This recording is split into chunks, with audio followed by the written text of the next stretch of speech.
Hello guys, চলো আজকে তোমাদের সাথে একটা ডিমের রেসিপি শেয়ার করি। প্রথমে তেল দিয়েছি, সর্ষের তেলের মধ্যে দিয়ে দিচ্ছি হয়েছে তোমার পেঁয়াজ কুচিটা ভাজা হয়ে গেলে এটা ছিল একটা মশলা, যেটা হচ্ছে আদা বাদে রসুন, কাঁচা লঙ্কা আর কাঁচা পেঁয়াজের পেস্ট বানিয়ে এটাকে রেখেছিলাম। সেই মশলাটা দিয়ে দিলাম এবং মশলাটা যখন দেওয়ার পরে ভাজা ভাজা হয়ে গেছে দিয়ে দিলাম নুন আর হলুদ।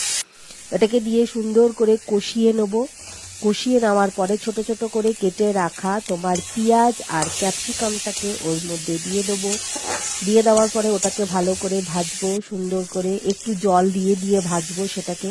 ভাজার পরে যখন সেটা ভালো করে মোটামুটি একটু সেদ্ধ হয়ে যাবে পেঁয়াজ আর ক্যাপসিকামটা, দিয়ে দেবো হচ্ছে জল ঢালার আগে একটু টমেটো কুচি দেওয়ার পরে ওটাকে নাড়ি ছাড়ি নিয়ে দিয়ে দেবো হচ্ছে হালকা একটু গরম মশলাটাকে সুন্দর করে আমরা দিয়ে এবং তার সাথে হচ্ছে সেদ্ধ করা ডিমটাকে পিস মানে গা দিয়ে চিড়ে চিড়ে দিয়েছিলাম, সেই ডিমটা দিয়ে দেবো। দিয়ে দেওয়ার পরে ওটাকে ভালো করে নেড়ে চেড়ে কষিয়ে নিয়ে দিয়ে দেবো হচ্ছে জল দেওয়ার পর যখন সুন্দর করে ফুটে উঠবে দিয়ে দেবো অল্প একটু চিনি দেওয়ার পরে যখন এরকম গ্রেভি হয়ে আসবে তখন নামিয়ে ফেলবো। তৈরি হয়ে গেল ডিমের কারি।